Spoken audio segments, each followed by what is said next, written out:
This episode is brought to you by Portland Distro.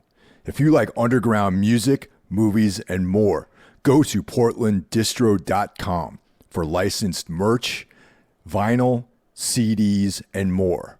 Plug in the discount code 10OFF, TENOFF,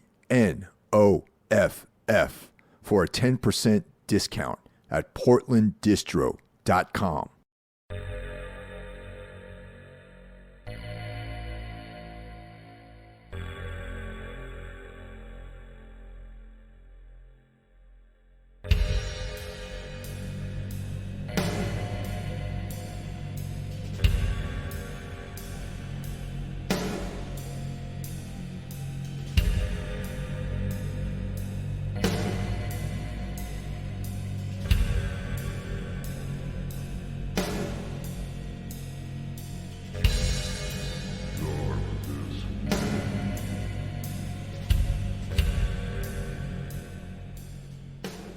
Welcome to Everything Went Black. This is Darkness Weaves, the collaborative podcast sub-series that I'm doing with Carl Hikara of Soul Knox. We have been working through Carl Edward Wagner's In a Lonely Place collection, and this is the conclusion of our exploration of this great work. We're going to continue with more of Wagner's material as time goes on. But this is kind of a milestone episode because we have completed our analysis of Wagner's collection of horror and weird fiction stories In a Lonely Place. So glad we did it. Looking forward to more. I'd like to shout out the other members of the Horsemen of the Podcasting Apocalypse. Kicking things off, we have Brandon Legion's Horror Wolf 666. Next up, Into the Necrosphere by Jackie Smith. Wednesday, of course, is Everything Went Black for the midweek. I come back on Thursdays with Necromaniacs, a podcast dedicated to horror that I co-host with my friends Mike Scandato and Jeff Kashid. Friday, Mike's brother, John Draper, brings us Spitball Media. Saturday is a day off. Sunday, Carl deploys Soul Knox for all things macabre, esoteric, and weird. And our newest member, our newest horseman, Cheyenne of the band Trivax, lurking in the fringes, in the margins, in those moments between the moments, he comes at us with Iblis manifestations. If you enjoy the show, please share it. Please tell your friends about it. Give us a review on iTunes. But if you feel compelled, you can support the podcast by joining our Patreon. For as little as $1 a month, you can support the show. You get access to bonus material. For $5 a month, you get access to all the bonus material, plus early access to the regular stream episodes. And for $25 a month, you can become a sponsor. It didn't help matters that his conscience plagued him. He had broken a sacred trust. He should never have made use of post-hypnotic suggestion last night to persuade Lisette to return for a further session. It went against all principles, but there had been no other course. The girl was adamant, and he had to know. He was so close to establishing final proof, if only for one final session of regressive hypnosis. Afterward, he had spent a sleepless night, too excited for rest, at work in his study, trying to reconcile the conflicting elements of Lisette's released memories with the historical data his research had so far compiled. By morning, he had been able to pull together just enough facts to deepen the mystery. So this is kind of a milestone. We made it through In a Lonely Place, the Carl Edward Wagner short story collection that was recently published by Valancourt Books. And that's, it seems like you were saying before we started, it seems like we just started, but it's been like an 8-month trek across time getting all this stuff in. It's kind of crazy. Yeah. I mean, it's just how fast this year's gone by. Like, it literally feels like it went from April to October. And like, even though like it actually wasn't that fast because I had a lot of like annoying stuff to deal with during the summer and everything. But at the same time, it just feels like it's weird. You know how time is. It's weird. This whole year has been very strange, very, very interesting for me. Just I don't know, like I moved, I got a new job, I got a girlfriend, I got some just insane personal stuff sorted out. And like, I don't know, life has just been very interesting. And I'm looking forward to 2024 actually for the first time in years because for like the last 3 years, it's just been like this dark void of nothingness in front of me. So now it's like I feel like there's stuff to look forward to. Tombs, we're working on a new record. There's like some possibilities, some touring things we're looking at for next year. And yeah, this year was interesting, man. It was just I know it's only October. I'm getting all reflective on the year. Maybe I should save these thoughts until December.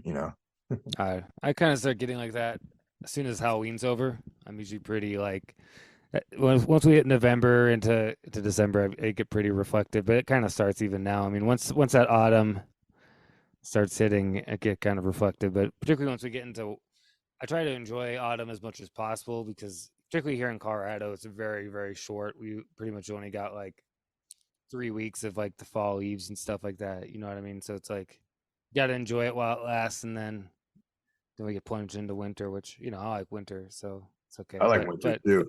I definitely get kind of like reflective at the end of the year for whatever reason.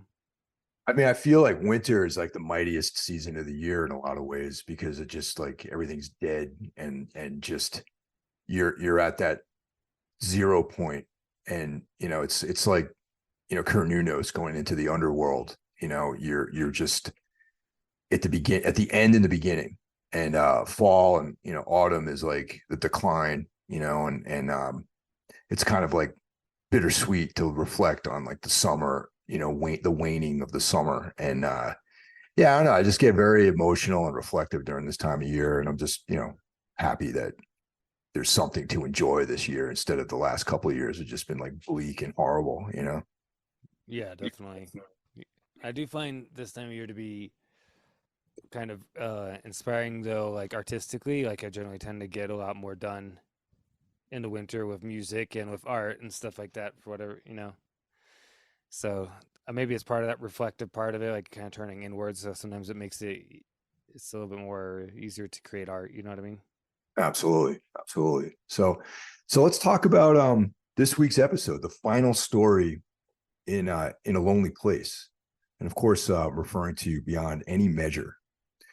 And this story originally appeared in Whispers 15 through 16 as it's a because this is a longer piece. It's a more of a novella, and it appeared in 2 issues of Whispers, and that's a lot of Wagner's material appeared in that publication, and that was brought to us by Stuart David Schiff.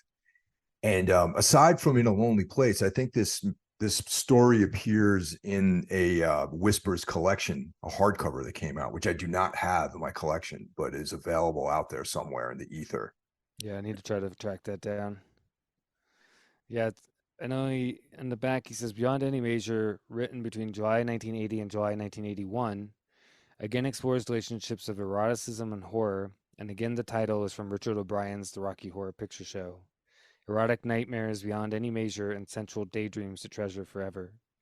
The settings are contemporary London streets and shops, and I'm indebted to author editor Michael Perry for the tour of Covent Garden on the night of its reopening as a trendy shopping mall. Beyond Any Measure is written as an intended screenplay, and the story contains cinematic references and homages beyond counting. Fans of the Avengers television series, will be quick to recognize the play on the infamous A Touch of Brimstone episode, shown only on later reruns in American TV. So that's what he says about the story. You ever watch the Avengers? I'm not well versed in the Avengers actually. No, I don't know the Avengers, but I know which one he's talking about, just because I think it has what's her name, the lady who's in uh Her Majesty's Secret Service. um, dressed up like in like a devil costume, kind of some it almost kind of looked like an S&M costume in a way. I remember seeing pictures of that, but I never seen the episode. Yeah, so I saw like stills because after reading some of the background on this story, I looked it up online and there were some stills. And I mean, hey, the Avengers looks like a fun show. I just never really checked it out. I don't know how big it was in the States. It's from like the 70s, I think, or something like that. Yeah, it was the '60s and then the '70s because you had I wish I could remember her name. Yeah, she was in on Her Majesty's Secret Service, but she was in as uh as like James Bond's like great love, But Oh yeah. yes, so that was in the '60s. That was '68. So I think the show was pretty popular there, and she left, and then they brought another lady in. I think for the new Avengers in the '70s, but yeah, never really got into Avengers. I mean, I was into James Bond, but not really the Avengers. Right. But so let's get a little bit into the narrative of this story. In the beginning with this, we meet Lisette Serig, Danielle Borland, and Dr. Magnus Ingmar, which is a pretty excellent name. Yeah, yeah, and yeah, we're in like a party of some. I think it's like the opening. Danielle is an artist. We're at an opening for our art show basically, and we start off with Lizette um describing a dream that she had to Dr. Magnus. Yeah, and the name of the art showing is called "Such Things May Be." That's from the story. We get a feel for some of these people. They're definitely like these kind of intellectual, maybe decadent, like artsy types. These are the kinds of circles that we're running in this story. Yeah, this Um, is this yeah, is set. Wagner covers like a pretty good cross section of cultures in this collection. We got like some more rural people. We got these artsy types. Yeah, like this story later on will be at a party where you got like, guys kind of, I think, I guess in a way modeled after like Adam Ant or something like that. Like you got it's kind of tapping into the punk scene and the kind of post punk, you know, almost like goth world in this story in a lot of ways. Yeah. I'd like to mention that Lizette and Danielle are both Americans living in London, studying. Uh, One of them was sketching the other as a model, and she used some sort of American slang curse word or something, and they realized that they were both Americans, and that's how they sort of hit it off and became more than just friends, as we learned later on in the story. Yeah, yeah, they're definitely they're roommates in there. They're more than just friends. And um, Danielle did a drawing of Lisette that's in this art showing, which will be an important part of the story as well. But yeah, I mean, as this moment where I really focused on her talking to Dr. Magnus, who I guess is this kind of psychologist guy who's invested in kind of, I guess, the paranormal side of psychology. Like he's really into past life, stuff like that, trying to find the proof for past life, memories and all that stuff. He's like kind of like writing books about it. He's one of those kind of guys, which was pretty popular type of thing in the '70s. Maybe it's because it was in the 70s, but he didn't out and out state this, but it feels like he might be one of these kind of like Jungian red book kind of guys, you know what I mean? Like maybe just from the era that we're talking about. But he didn't really talk about the collective consciousness or anything like that. But I think that the red book might be on his collection of books, might be on his bookshelf somewhere, maybe. Yeah, he definitely seems kind of part of that era of '70s like psychology, where it's definitely connected to kind of the occult and the paranormal, and probably invested with some Jungian stuff as well. But he's seems to be particularly focused in on past life regression and trying to find I guess like a proof of past lives is a big part of what he's interested in. And so he's really interested in Lisette's story because she's describing this dream that she had that she started having when she came to England. Really, she had it like early on in her life, and then it started recurring basically almost every night in when she came to England. And it's kind of like her in like a kind of nightgown of sorts, like in an older time period, basically, and like she's like one of the dreams she's like wandering through the cemetery and stuff like that, and it seems like just some The type of horrific Highgate, feeling to it. Yeah, yeah, Highgate Cemetery, which shows up in other horror stories, connected to vampires and things like that. yeah, yeah. The Highgate vampire. Yeah. The some thoughts on Dr. Ingmar is that in some ways he almost is like one of these kind of Lovecraftian scientists who is you know kind of like Herbert West or something like that, where he has this like obsession with it. He has these objectives which he masks in altruism in some ways, like because originally he wants to help Lizette, or he approaches her under the guise of being helpful with her nightmares. But we learn that his objectives are not as altruistic, that he actually has all these research goals, and he wants to use her as almost like a test subject. Yeah, exactly. And yeah, we kind of come to find that out more as it goes on, that he's kind of because her dreams, like they're able to he does like hypnosis and kind of past life regression, and they are able to figure out a name for this past life, which is, what was it, Elizabeth, forget the last name. um, I got it written down here. It's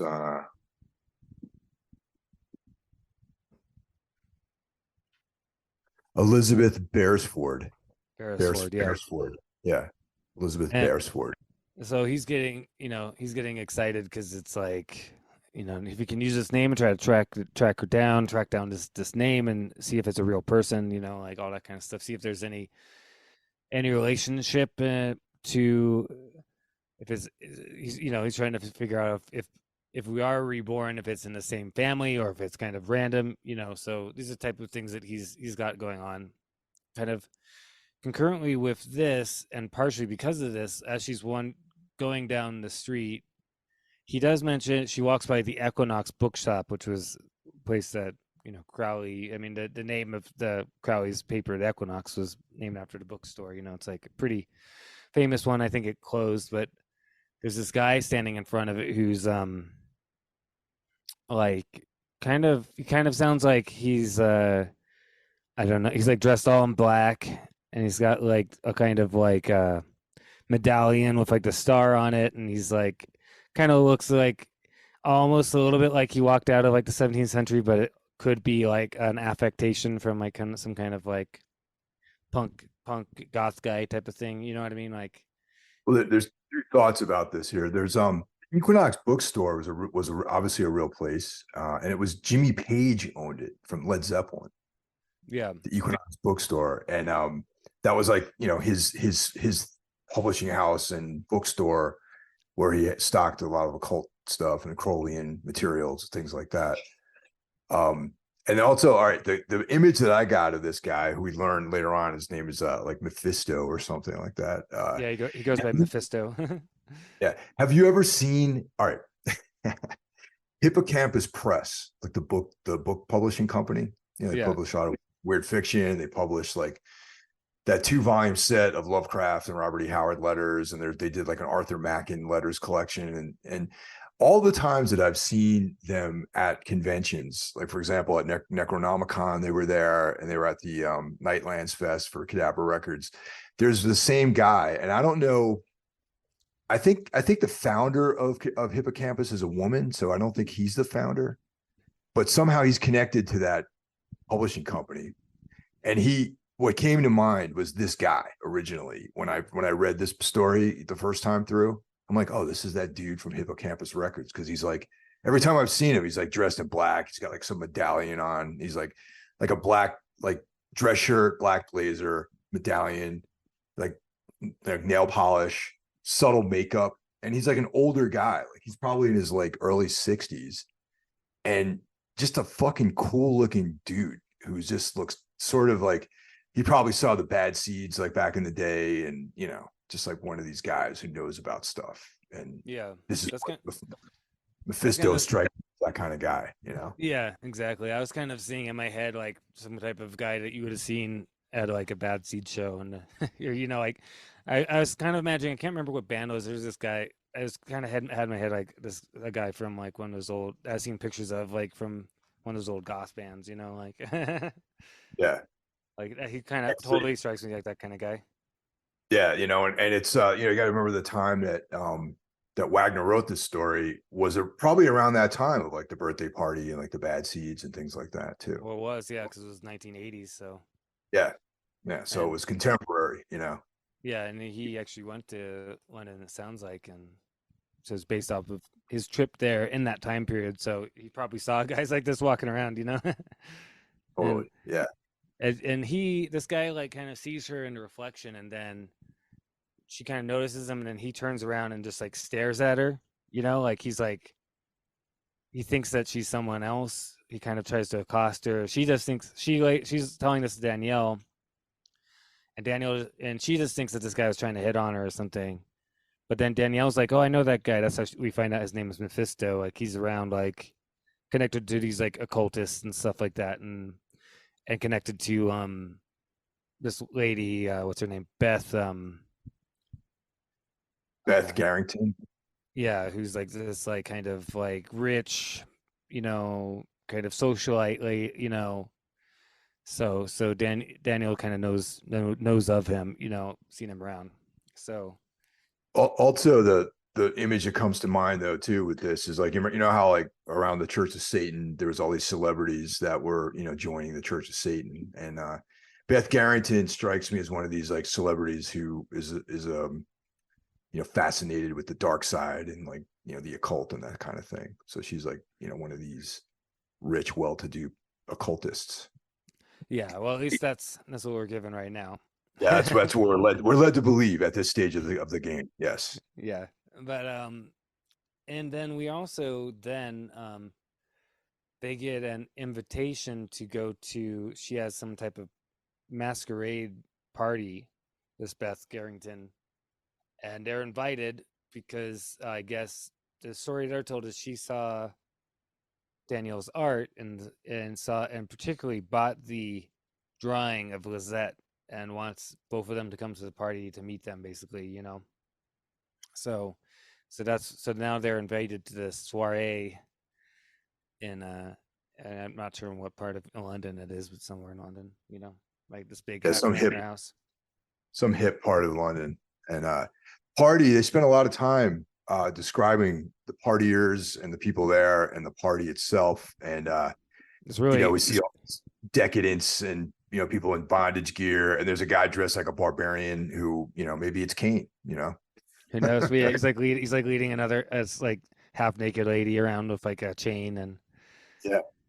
Well, I say that half jokingly because there are some Kane stories that take place in the modern times because remember, Kane's immortal. And for those of you out there who aren't familiar with Kane, don't worry. We're going to be getting into those stories after we're finished with this. And it's a whole universe of cool, dark fantasy associated with this immortal swordsman that we're talking about.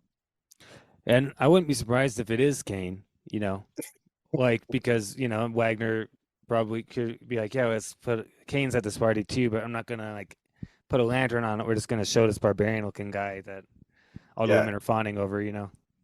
I want to believe that it was Kane by the Yeah, description he gave. I mean, he didn't really comment on the color of his hair or anything, but you never know. I mean, he could have dyed his hair too. It's the 80s.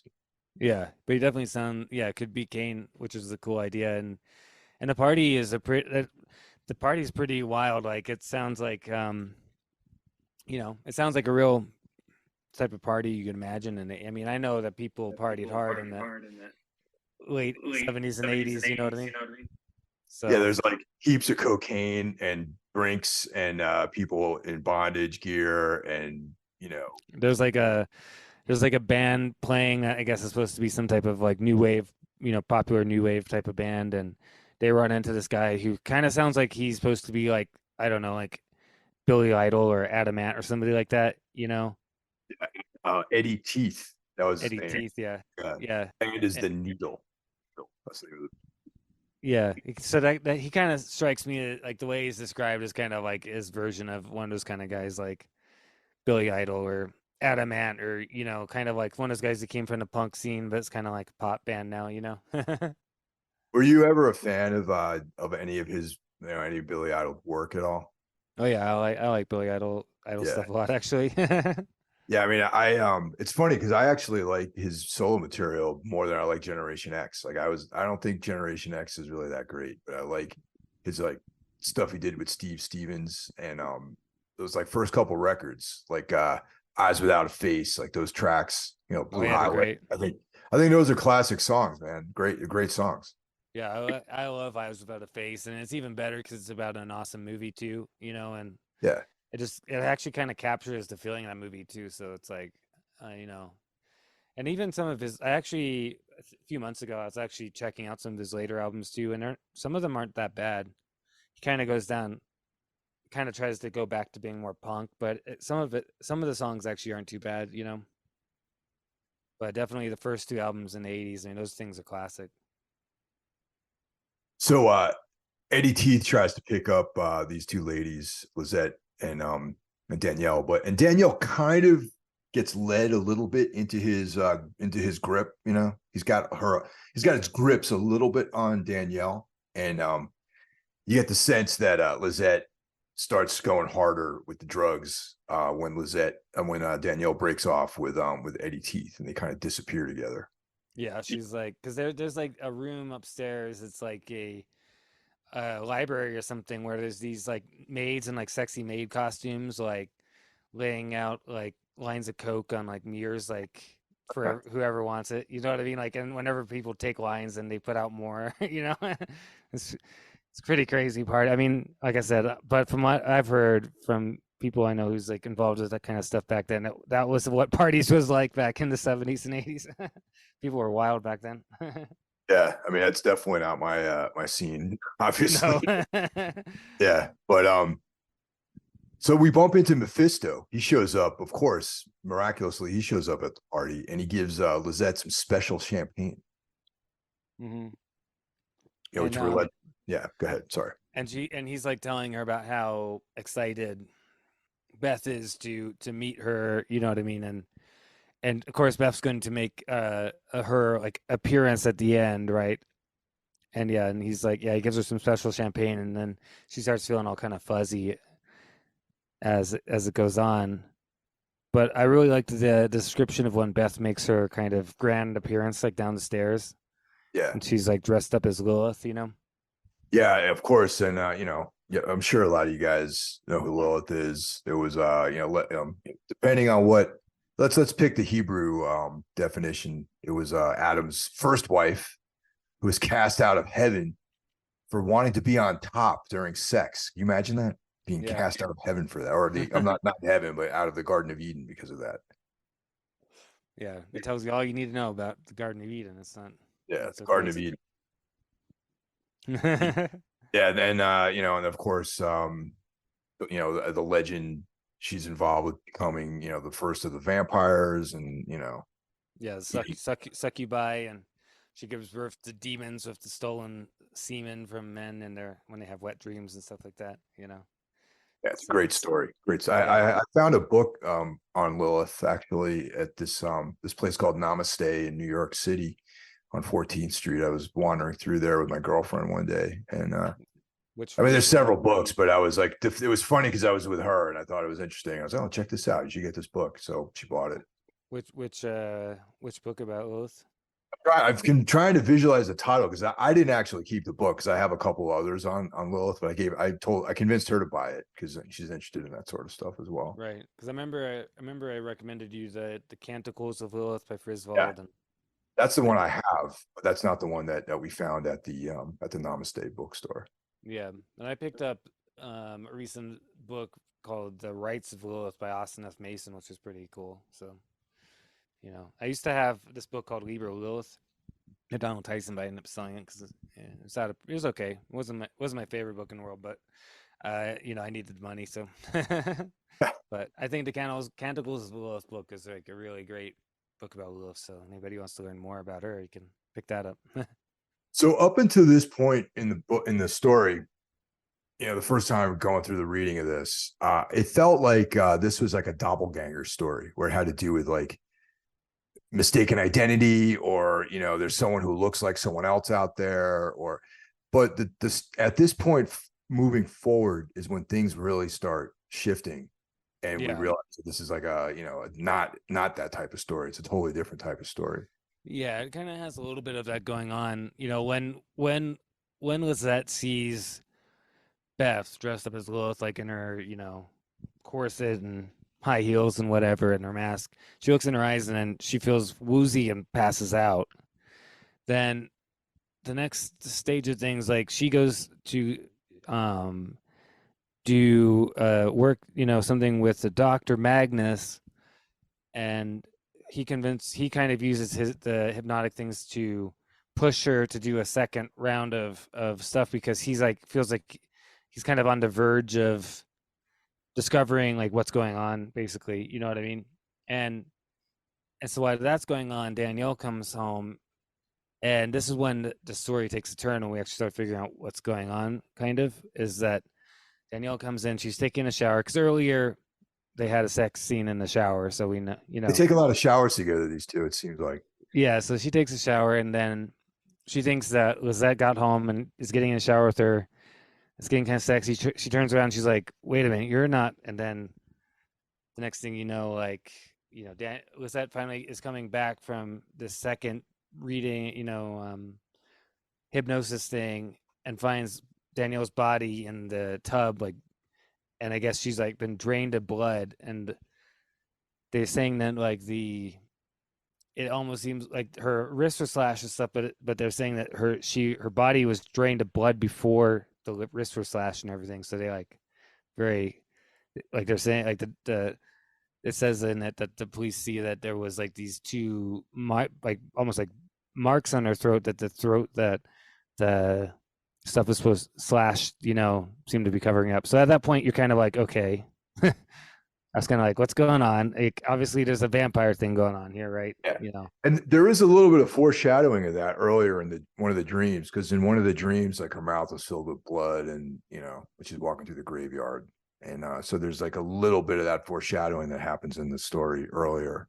Yeah. So now, like, a few things happen. Like, she has to spend time with the cops, and then she ends up that Beth lady calls her, tells like, "Oh, I heard what happened. Like, it's so horrible. Like, come and stay at the house, all this stuff." So she goes out. Lizette goes off to stay at this big mansion, and she just falls asleep. And then the doctor. Then we're back to the doctor because they couldn't get a hold of him that whole night because he was her alibi and she was his alibi. You know what I mean? Like, because Yeah. they're like under suspicion. She so this one we finally start piecing together what's going on somewhat. Like, he's been looking into the history of the Elizabeth whatever her last name was. I can't remember. Bearforth. Bearford. Bearforth. Yeah. So this was a real person who died, I think, in what was it, like 1900 or something.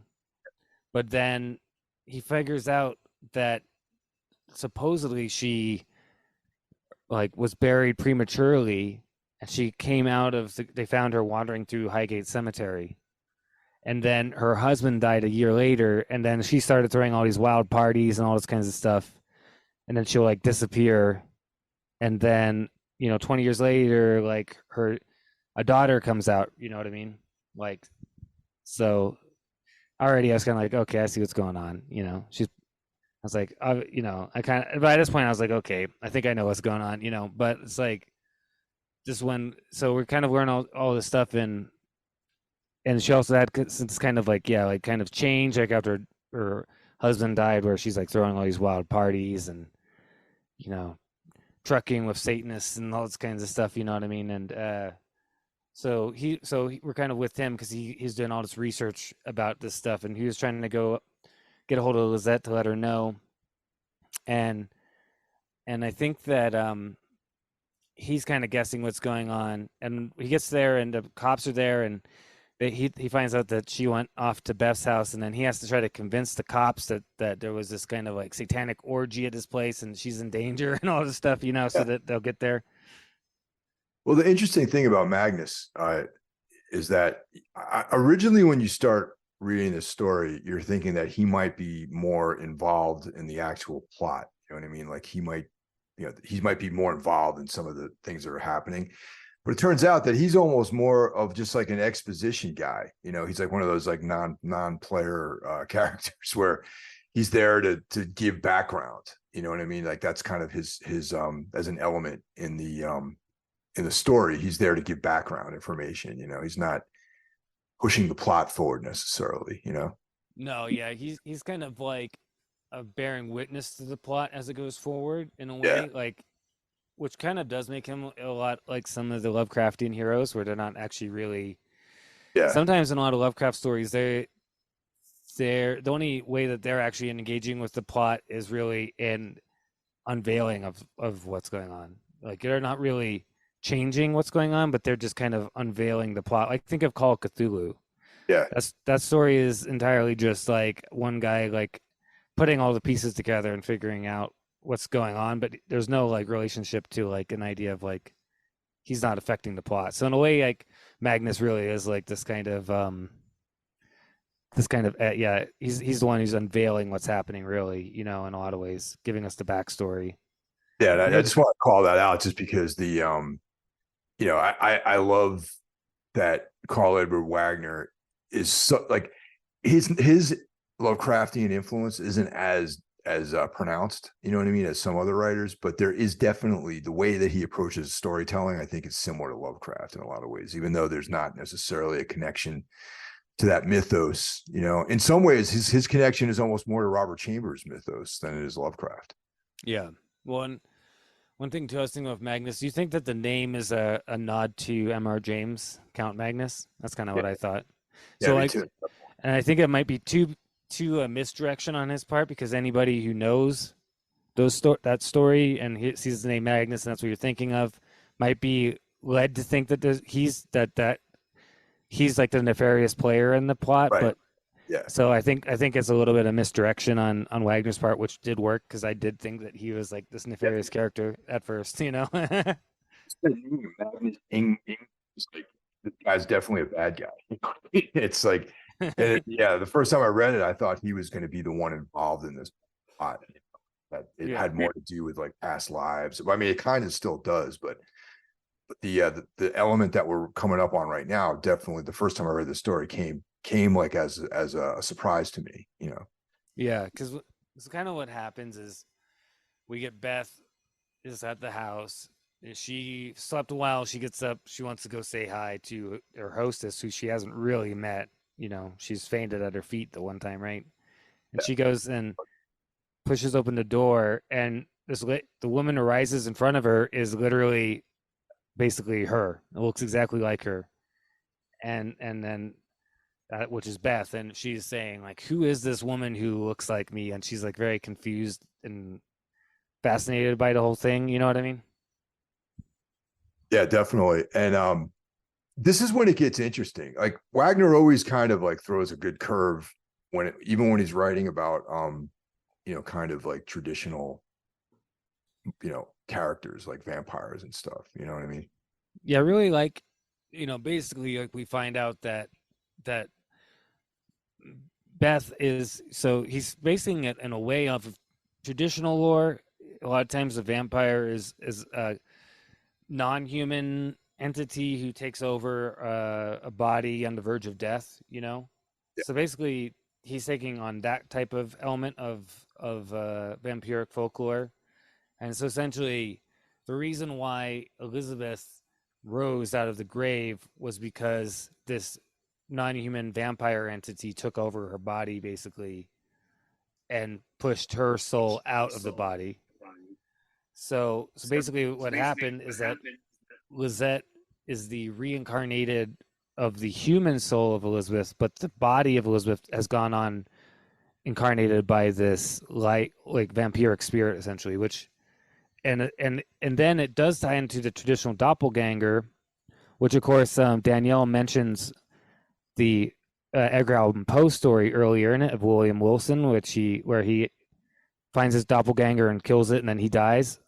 So that's kind of what's going on in this as well, is that the doppelgangers found each other in a way, and it's ruined for both of them, because that's traditionally what it means to see your doppelganger. There was also a version of vampiric folklore where or the original vampires were like fallen angels that had possessed the bodies of the recent dead. I Yeah. remember reading about that. Yeah. And I think that's Did you ever come across that?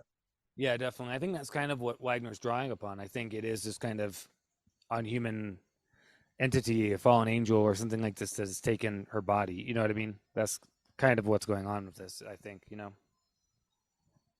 What's interesting too is when they talk about the two, like the vampire not having a soul at all. You know what I mean? How it literally is like reanimated by this other entity, and the transference of the actual consciousness of the soul. If you believe that you have to make that jump of faith that it's like an empirical fact that the soul exists, and that gets transferred down through you know the eons or whatever. And hence Magnus's research interest in Lisette, that she's having all these past life regression experiences. And I just thought it was like a very interesting way of tying in vampires and past lives and all that sort of stuff. And it turned, and liches too, actually. We have a lich again in this story.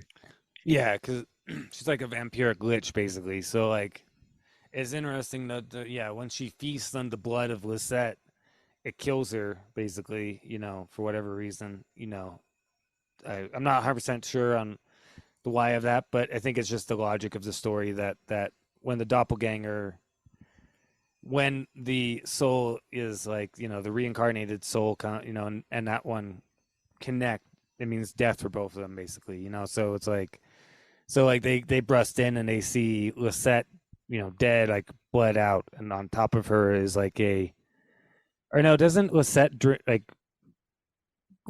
Yeah. bite into her throat or something? I forget. Yeah, because her plot was to turn Lisette into a vampire, and so that she would, live on forever with her. And that's Yeah. what it's the other way around that element happens in the story. Right. Like one, but they come in and one of them is like Elizabeth's body is like desiccated on top of Lisette, who's like bled out, basically, right? So Very interesting. And very good way of ending, being the final story in this collection, is like ends on a really high note. There's like a very strong story in the 8 stories that are included in this. yeah, I feel like this story is actually one of the strongest in the collection because I feel like the effect of the whole thing, I think, is culminating with the end of the story, and I literally didn't know where the story was going, really. And then it all comes together really nicely at the end. You know what I mean? Like, it's very much in the tradition of the idea of Poe, with like the story going to the final culminating effect of, you know what I mean? Like, everything has to like build to this culminating end, and I feel like this story out of this collection is one of the best in that. Yeah. And apparently this story was written, um it wasn't like a story that he'd written and tried to sell. It was a story that was contracted by Whispers. Like they approached him about providing a story for one of for a forthcoming issue. And Wagner is famously not very prolific in some ways. Like he was someone who wrote very slowly, and took his time and missed deadlines and all this sort of stuff. So he did not have like a backlog of material in short stories. He would write them as needed, apparently. So this was like written specifically for Whispers magazine. Yeah. And yeah, like I said, it took him a year to write this, and obviously put a lot of thought into the story and the way to build everything. And I just think there's a lot of things about the story that I like. I like that fact. I like the feeling of the story. It has a very kind of haunting feeling to it. I like the setting. I like it being set in London in that time period because it's like a period that I'm like really interested in because of all the music. It's like one of the greatest periods of music ever. You know what I mean? Of music coming out of Britain, and the late '70s, early '80s is probably one of the greatest strongest periods of music, like out of any time. You know what I mean? So, and he kind of grounds it in that period. You know, in a lot of ways. You know. Yeah, no, that's I feel the same way about it. Some of the best bands ever came out in the 70s and the 80s, Zeppelin, Sabbath, Deep Purple, all that sort of stuff. Yeah, and then all the punk and post punk bands that are more, particularly at the time period this is set. You know, like it's such a strong period of time, and I think it just captures that feeling very well. You know. And it has a very eerie feeling, and like because you don't really know where it's going, like until I didn't really figure out what was going on until the even like when Danielle was killed, I still wasn't like quite sure what the fuck was going on, like Yeah, me too. Yeah, the first time I read this, I had no idea what was going on. Really, I was just like, "Oh, there's a murder now." Like somehow I figured Magnus would have been involved. I don't know. Then slowly the story gets unravels. yeah, once he kind of talks about her disappearing and coming back and stuff, I was like, oh, okay, I know she's pulling the old Kerwin method, you know what I mean? Like those like or really like particularly Kerwin stayed too long. That was his mistake. It was like the other sorcerers who disappeared for a while and came back as their sons, you know? So now that we're done with this, what are some of your favorite stories in this volume? You know what I mean? I'm not saying to rank the entire eight tales, but what are some of the your all what do you see yourself going back to and rereading over the next year or so? I would say definitely Sticks and In the Pines and Beyond the Story Beyond Any Measure, and probably also River and Ice Dreaming. Those are probably my favorite. I mean, I like the other stories. I do like Double Lot Swift and stuff, but those are the stories that I guess I kind of felt most like connected to, if that makes sense. Yeah. Top for me is definitely Sticks. Like Sticks is probably my favorite Carl Edward Wagner story, period. Even more than the Kane stuff he wrote. That story really reaches me. Yeah, me too.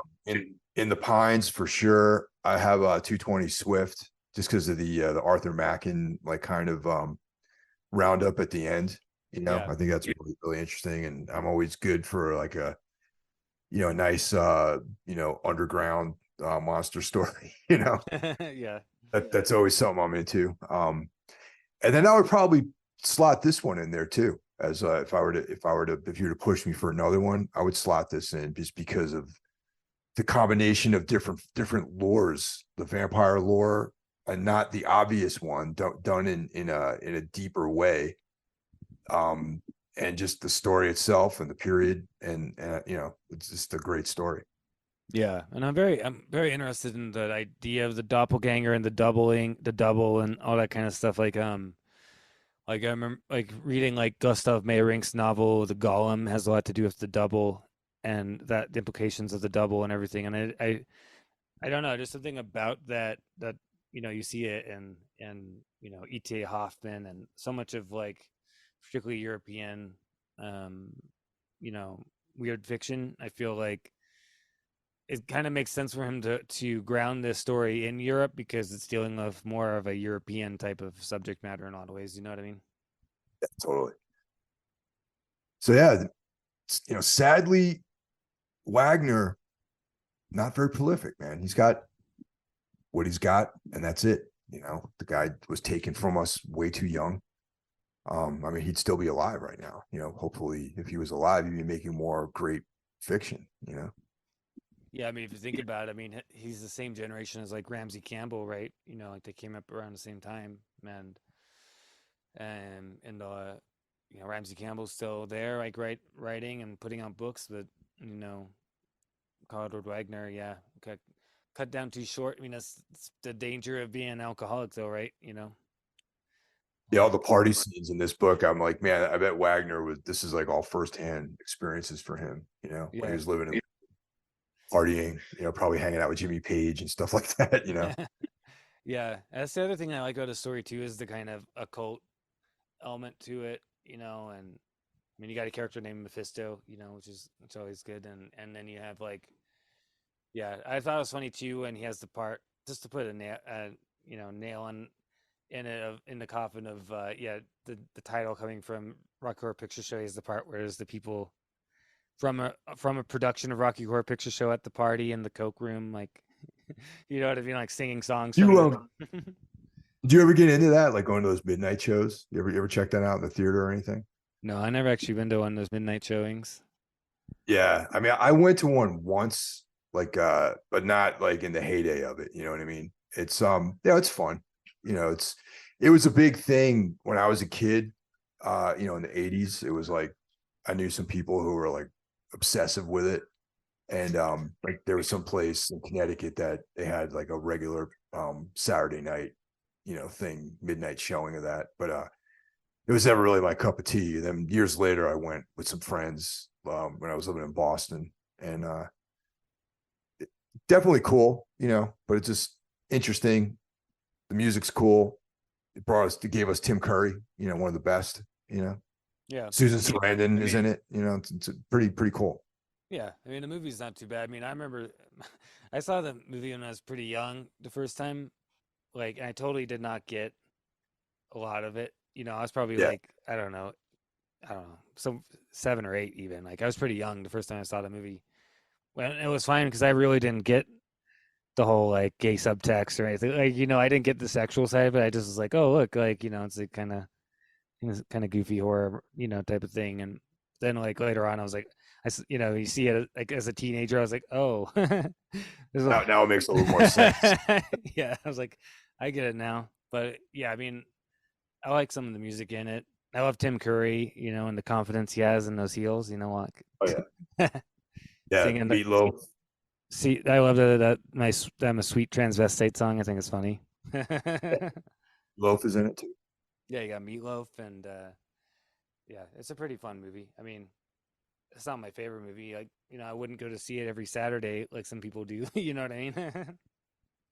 Yeah, a lot of the kids that I knew that were into it were like these kind of like super theatrical, like, people involved like in the punk scene, that kind of stuff. And yeah, it was cool. It just wasn't one of my interests, frankly. Yeah, and it's interesting though that obviously Carl Edward Wagner was a big fan of it because I mean he named several of the stories that we've read off of lyrics from that movie, so or that play. So it's kind of interesting. I wouldn't have pegged him for being a huge Rocky Horror Picture fan. You know what I mean? No, not at all. Not at all. Interesting guy if you think about it. He used to be was he a psychiatrist at one point? That's what he went to school for that. He went to school for Um, psychiatry, then turned to writing. Yeah, Turned into to writing. He's like a gun enthusiast. yeah, He knows a lot. Obviously, I mean, if you go back to 220 Swift, he knows all about guns. And into Rocky Horror. you know, yeah. Like when you look at a picture of him, he doesn't seem like the kind of guy you'd be like so into Rocky Horror. Like I could see him being a gun guy and stuff, but yeah. But then again, there's a cool photograph of him where he's wearing a Christian Death T-shirt too. that's true. Yeah. Yeah, so at least Uh, I don't know. Interesting guy, man. I wish I knew more about him. There's that documentary about him too that's out there, the Last Wolf. I bought that on Vimeo. It's actually really cool.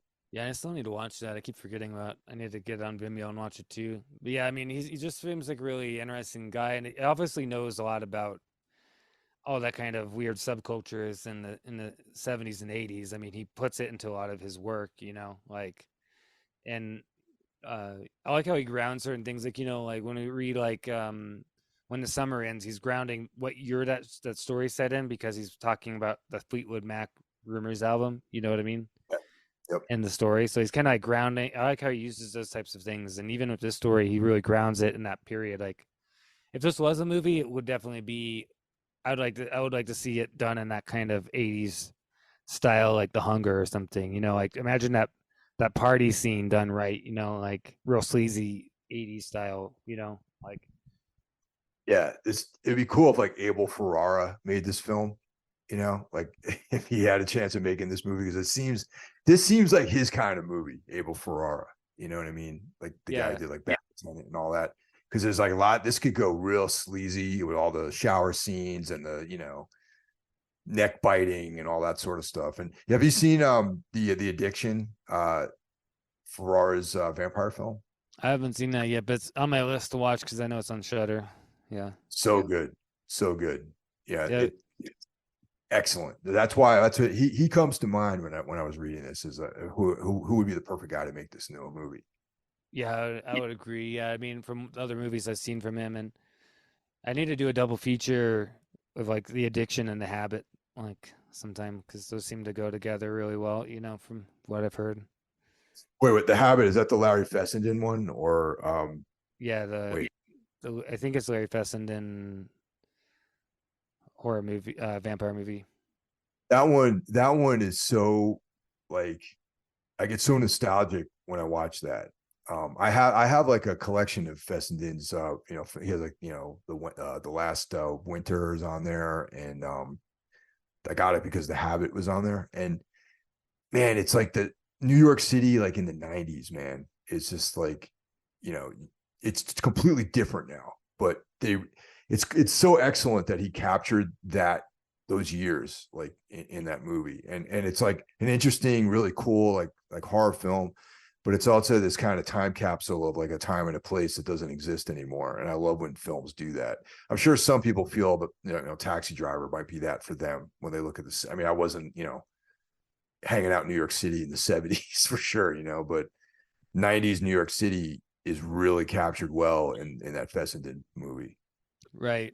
Kind of like I feel like it seems like a lot of Abel Ferrara stuff captures New York in the '80s and yeah, even early '90s. Because then King of New York come out in like early '90s. Yeah, that's like that's another one of my favorites by him.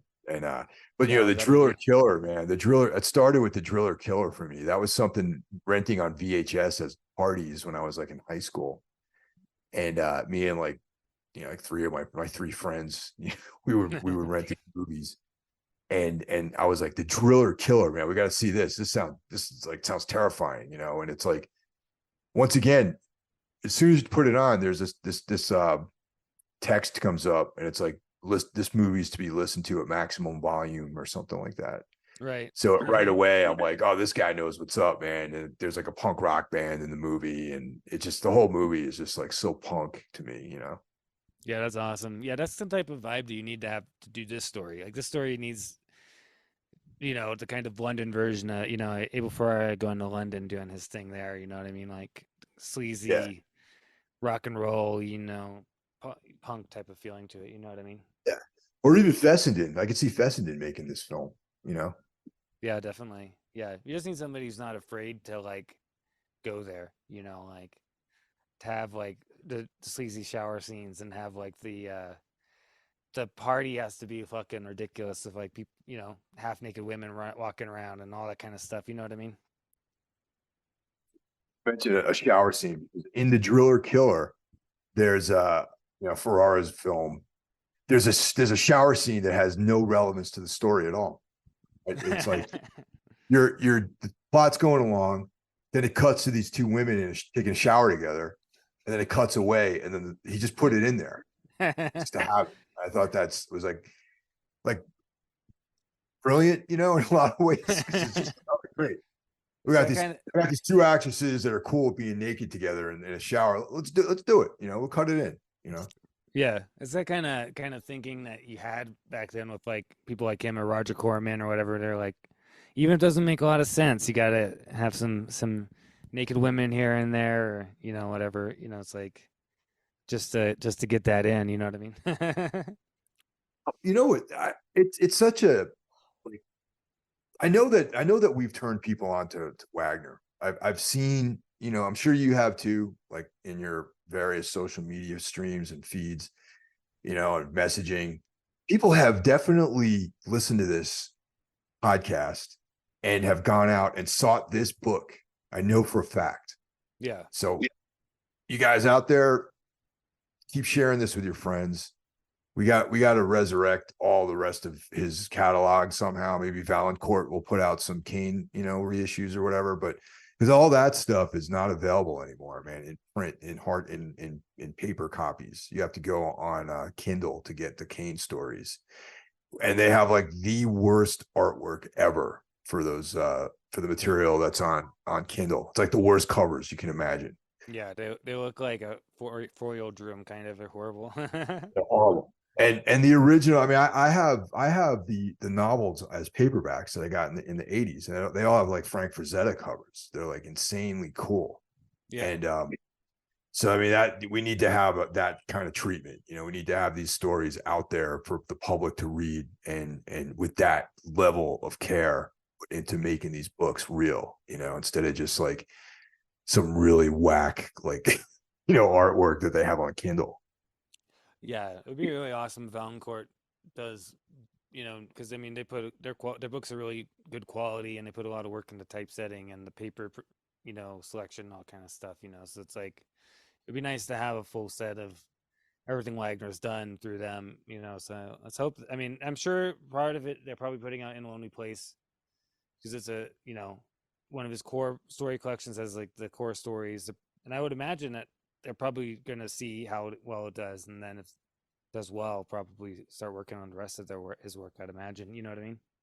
Yeah, I've reached out to those guys to try to like, because I know they like all the stuff when we post these. They like these. They'll repost a lot of the stuff when we do these episodes of Darkness Weaves.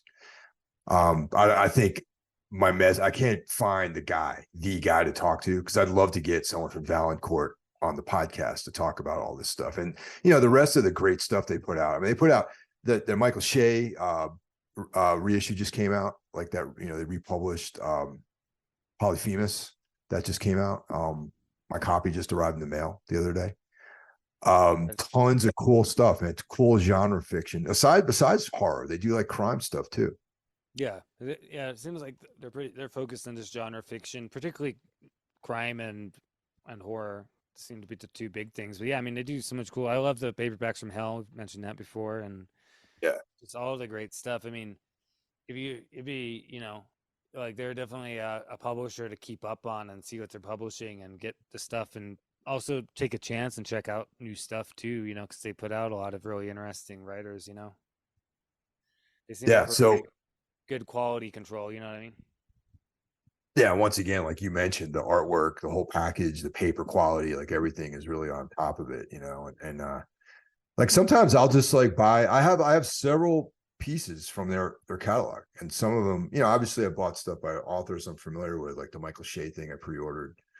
But then like I'll just go out on a limb because the description sounds cool, and I know that they do quality work, and I've never really been let down by anything I've picked up from Valancourt.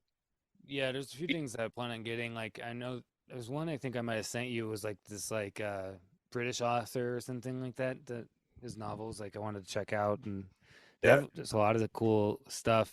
And I definitely pay attention to publishers who have quality control and put thought into the actual book and the way it's bound and the paper and stuff because I just think it's important. I like to see publishers who are actually like putting that thought into it. And plus, I mean, they don't charge an arm and a leg for books either, even with the quality. But yeah, it's not gonna like decay. And because some of the print on demand services and stuff like you get from like Amazon, it's great that people can publish and whatever, but some of those editions are not well made. They fall apart.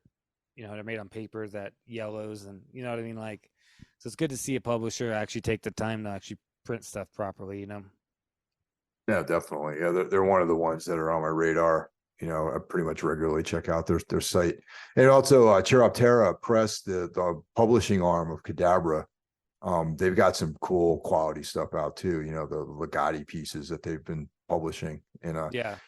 Noctuary was out of print for a long time, so now it's available. Yeah, Noctuary was literally a $400-$300 book like Wagner stuff, and yeah, I mean, I was so excited to finally get my copy like this week. I was Yeah, like, it's fucking finally here. So it's awesome to like go through and be like, okay, now I can finally read the Legati stuff that's been out of print and haven't been able to read. absolutely. When I went to Nightlands Festival, I picked up print of the artwork. Paul Romano did the artwork for that. Yeah, So so, I haven't framed it yet, but it's definitely in my stack of stuff to be framed. yeah, I think you sent me a picture that looks like beautiful, beautiful print. Dude, it's so good. Trying to get Romano on the podcast too. He's guy, I've known him for many years, very busy all the time. He's got like some really cool stuff in the works. And when he's ready to share that with the public, he's going to come on the podcast and talk about it. Awesome. Yeah, that'd be cool. Yeah, it'd be nice if Terra maybe even did Gotti editions too, but or not Gotti. I mean, Wagner editions. But It's funny because I know at this stage of the game, I know Jonathan and Chris really well, and no one knows anything about Carl Wagner at that with those guys. I keep trying to push it on them. yeah, they got to get into it. I mean, people would love to have a recording of Styx. You know what I mean? That's the story. That would be the story for them to do. You know what I mean? Like, next time I see or I talk to those guys, so I just saw Chris at our show last weekend. He came out and we played in New York. Oh, cool. And yeah, we were talking for a long time about just the Legati book and all this stuff, and I kept at it. I go, dude, you got to check out Wagner, and Okay. It's right up your alley. You guys need to check out the In a Lonely Place, and it fits right in with all the stuff you're into. Oh yeah, yeah. I mean, and I think people would really like that. The same type of people who are into getting all those other vinyls are going to be into getting Sticks and get a cool artist to kind of do something, a play on the original artwork from Whispers. Would be really cool. Oh, yeah. That's the other thing too, man. It's Jonathan is influenced by that guy. The guy, I can't remember his name, man. I bought a book of his. Yeah, the artist's name is Lee Brown Coy, and Lee Brown Coy is a huge influence on Jonathan, and his artwork looks very much like his. And I've been trying to like get those guys hip to Carl Edward Wagner, and specifically the short story Sticks. So I got to work harder on that. Yeah, I think they'll definitely be into it. Yeah. It'd be and then if it happens, then you can get the copy and the record and know that you're part of that happening. Yeah, totally, man. That's the idea. That somehow, like, I'm kind of like the their hype man in a lot of ways. You know what I mean? It's like I always like help them like promote things like when they have events coming up, because they had that thing in Philly a couple weeks ago, Haunts. It was like October 1st. Yeah, And and they you had them invited me. on the podcast. Yeah, and then I had Chris on for that, and I always try to help somehow in promoting, because I believe so much in what Cadaver is doing. And I mean, if anyone out there likes this stuff, like weird fiction, or like you like Thomas Ligotti, you like Lovecraft, you like Arthur Machen, you like any of that stuff, and even more traditional horror, because they have tons of film scores too available. But the combination of the narration with the score, the musical score, is like so cool. And the packaging, the artwork on these records, amazing.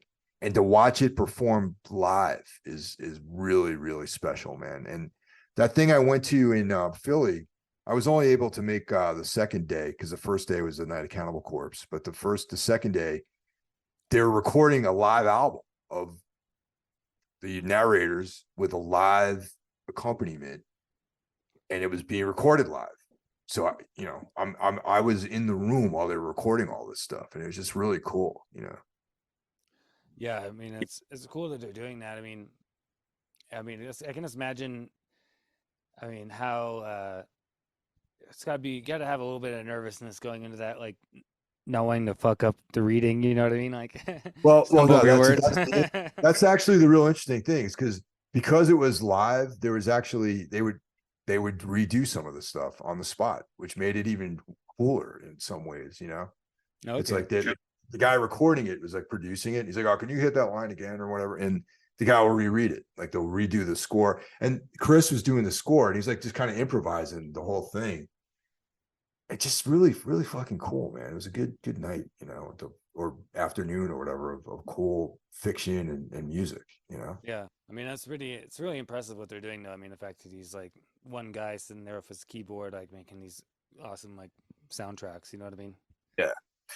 John Padgett reads all the Ligotti stuff, and Padgett's like the perfect guy with his voice and just his understanding of the material and his connection with Thomas Ligotti. And for Yeah. anyone who doesn't know who I'm talking about, just go back a few episodes, and I had John Paget on the show on Everything Went Black, and pretty much told you all about the stuff Yeah. we're talking And I have the audiobook on Audible that he did of Songs of Dead Dreamer Grim Scribe, which is really great. He does a really good job of reading the stories, so I can always recommend that to people if you want to listen to some Mogadi. And it's an awesome audiobook. Yeah, that's the only way to fly is with Paget reading it. So Yeah, I don't think there's any others. So well, that's it for this first uh body of work of Carl Edward Wagner that we're gonna cover. And next up we're gonna start getting into the Kane stories. And so let me ask you, Carl, how did you become aware of the Kane, that character? Like when did you um, first hear about Kane? I mean, really, I didn't really know about Kane until more recently, actually. So, like Wagner as a whole is something I became aware of Wagner a few years ago because like I kind of heard I heard of the Sticks, and then in particular uh I think it would have been I remember reading about him being mentioned like in the Robert E. Howard introductions for those Del Reys. They mentioned him and the work he did, Yeah, but it wasn't really didn't really register. And I think when I the H.G. Lovecraft Literary Podcast, they covered Sticks, and yeah, listening to that was kind of what got me interested in him. But of course, it's like literally impossible to find any of his stuff. So I got collections that had like Sticks and like Rivers and Night Dreaming. So I mean that was literally a few years ago. So I didn't really find out about Kane until probably more recently because I think probably until you started telling me about him really. So that's kind yeah. of my introduction to Kane was you telling me about him. Knowing that you're a Conan seems like natural to you. Like Conan and Elric and Kane in some ways is kind of like an aggregate of both of those characters. Yeah, exactly. And I so far there was a guy on YouTube who did a few readings of Kane stories. So that's so far like my what I've heard of Kane so far. So it's kind of like now I'm gonna get the Kindle edition and download on my phone, read on my phone, so or my computer, either way. But so that's gonna be getting into all of the Kane through that way. So but from like my reading, the few things that I've heard of his, like he definitely seems like somewhere in between Elric and Conan. Yeah, I remember the first two books, the novels I got into when I was a kid. There was a place called the Book and Record Store. That was literally the name of it when I was growing up in Carmel, New York. And they had that's where I found out about the Ramones, Motorhead, like Sabbath. They had all these great records, like hard rock albums and metal records and punk records. And then they had the most killer fantasy and horror section too. And at the time I was like knee deep in Conan and Elric and all the Michael Moorcock characters.